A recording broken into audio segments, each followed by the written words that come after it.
Good noon. I Vishwarupa Rath welcome you all to the digital media platform of Uday India. Here are today's main highlights.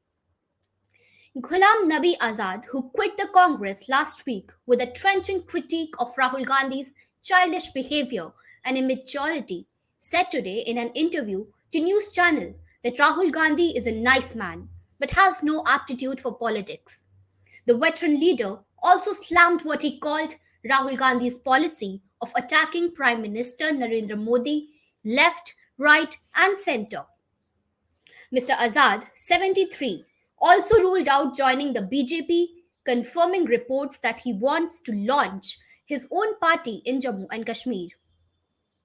Mr. Azad said the Congress Working Committee, the party's powerful decision making body, had become meaningless today, and the consultative that thrived under Indira Gandhi and Rajiv Gandhi had been demolished.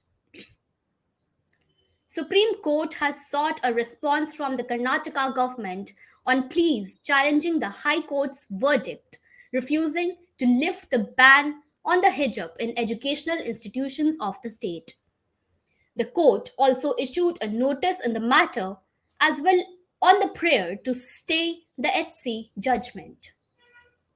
The court turned down the request for more time and fixed the matter for a hearing on 5th of September. On March 15, a full bench of Karnataka High Court dismissed petitions filed by Muslim female students in Udupi seeking the right to wear hijab in classrooms. The High Court had earlier stated that wearing the hijab is not an essential religious practice in Islam and that freedom of religion under Article 25 of the Constitution is subjected to reasonable restriction. In a viral video that has enraged netizens on social media, a man accused of setting on a fire a 19-year-old for turning down his proposal in Jharkhand's Dumka can be seen smiling in police's custody.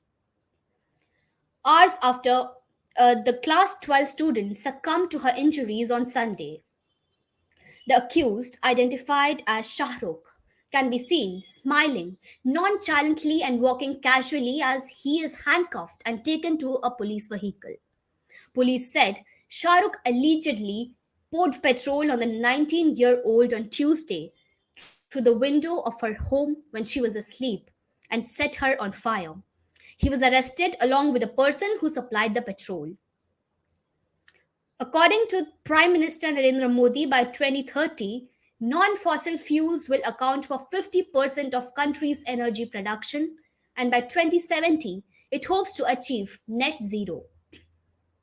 A silent revolution, according to Mr. Modi, is developing in India as demand for electric vehicles rises.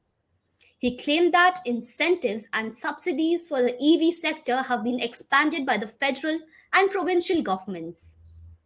The Prime Minister was speaking at an event in Gandhinagar to celebrate Suzuki Motor Corporation's 40 years in India.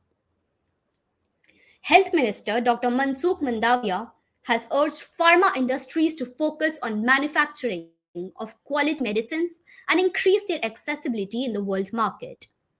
Addressing the Silver Jubilee celebrations of the National Pharmaceutical Pricing Authority (NPPA) in New Delhi today, Dr. Mandaviya said, the country's reputation has increased in the world for providing quality medicine.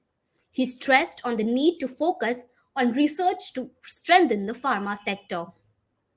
Dr. Mandaviya said, Narendra Modi government is not only pro-poor and pro-farmer but also industry-friendly.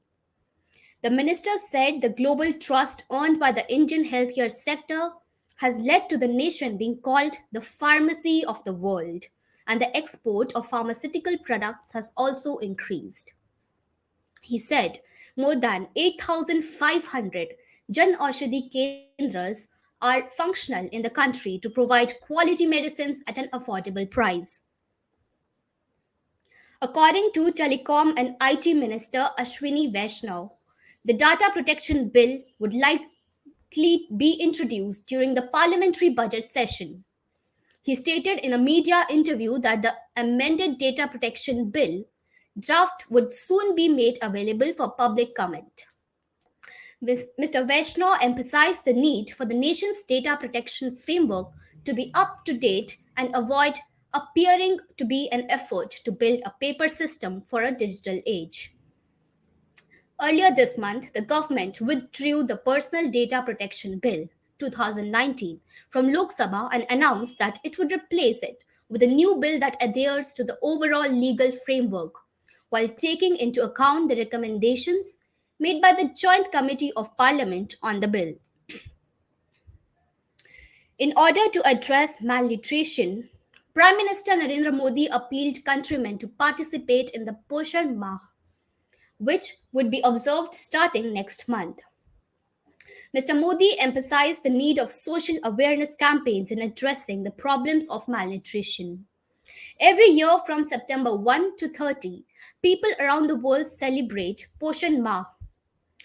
He exhorted everyone to succeed in it. Speaking of millets, Mr. Modi stated that a resolution from the UN designating 2023 as the International Year of Millets had been passed. He radiated delight in the fact that more than 70 nations had agreed to India's proposal. To raise awareness about the utilization of millets, the Prime Minister urged people to gather. He urged farmers to use millets so they may get its benefits. Supertech's twin towers in Noida, Apex and Siain were successfully demolished with minimal damages to surrounding buildings on Sunday at 2:30 p.m., bringing an end to a 12-year-old legal battle between Emerald Court Resident Welfare Association and the developer. Noida Authority and Edifice Engineering, which was in charge of demolishing the two non compliant residential towers, declared the process of a success and shifted their attention to reducing pollution and clearing the debris. During the implosion, a 10-meter boundary wall of the adjacent complex ATS village, some window panes and the poles in the society were damaged. The entire process was smooth except for some damage that has been reported from the ATS village, which is next to the demolished tower. The blast was designed in a way that the demolition waste remains in the compound, said Utkarsh Mehta, founding partner at Edifice Engineering. Before the explosions were set off, nearby housing societies were cleared to prevent any damage. On August 28th evening, the Congress Working Committee held an important meeting where the election calendar for the next Congress president received the all clear. The stamp on the schedule not only signaled the start of the next phase for the Congress, but it also sparked calls for Rahul Gandhi to be elected president. Senior members of CWC and members of Congress, Mallikarjun Kharge and Harish Rawat, left this meeting and underlined that Rahul Gandhi should be elected Congress president to unify the party. A new issue has arisen in Karnataka over accusation that BJP-led government is rewriting history, as the textbooks revision committee is said to have included a section on Vinayak Damodar Savarkar to the state's updated high school curriculum. According to the Kannada textbook for Class 8, while Mr. Savarkar was incarcerated in the Andaman jail, he would perch on the wings of a bird and fly away to see his motherland. Savarkar was detained in a cell that lacked even a keyhole. However, bulbul birds used to visit the space, and Savarkar would perch on their wings to fly out and pay a daily visit to the motherland, according to a paragraph in the new textbook. Uttarakhand IMD issues an orange and yellow alert predicting heavy rainfall for Dehradun, Tehri, Nainital, Champawat, and Bageshwar, and yellow alert for rain in Haridwar, Pauri, Udham Singh Nagar, Pittorgarh today. Heavy rain continues in the capital Dehradun since last night. The rivers and streams are in spate due to incessant rains. On the other hand, normal life has been affected due to the rain since yesterday in the mountainous region. Several roads have been blocked in Bageshwar due to heavy rains and landslides. The Assam police arrested two persons from their alleged link with jihadi activists at Barpeta district. Police sources said that both of them were arrested last night from Solbhog area at Barpeta district and are working for terror outfit Ansarul Banga team. Also recovered incriminating documents from them. One of them was also working as a teacher in a private madrasa. Following the arrest, the Barpeta district administration has demolished an illegally constructed madrasa in the district.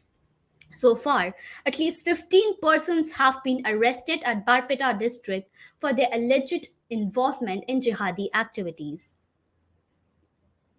The culmination of 13th India USA Joint Special Forces exercise Vajra Prahar 2022 took place on Sunday at Baklo, Himachal Pradesh.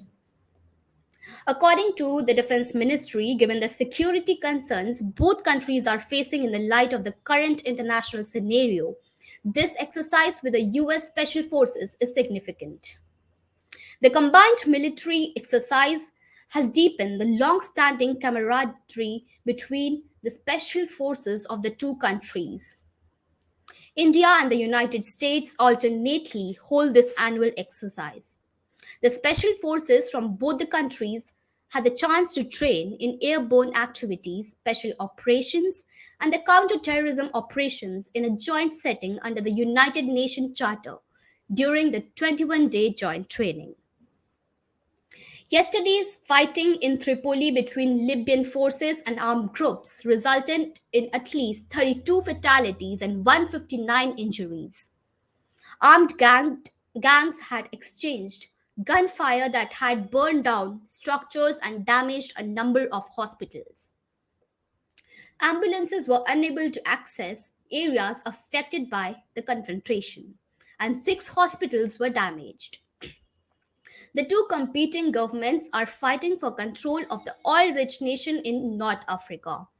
The UN's Libya mission demanded that hostilities end right away. Richard Norland, the US ambassador to Libya, stated that Washington deplores the uptick in violence and calls for an immediate halt to hostilities and UN mediated negotiations between the warring parties. According to a US based think tank, voice samples from the military sensitive regions of India, such as Jammu and Kashmir and Punjab, are being obtained by the Beijing based AI business through an Indian middleman and sold to Chinese government organization for usage and analysis. The Beijing based company Speech Ocean is believed to have close ties to Chinese security agencies and the People's Liberation Army in a report by New Kite Data Labs, which studies how China uses and exploits data. It is believed that China may use the information gathered by this company for automated extraterritorial mass monitoring.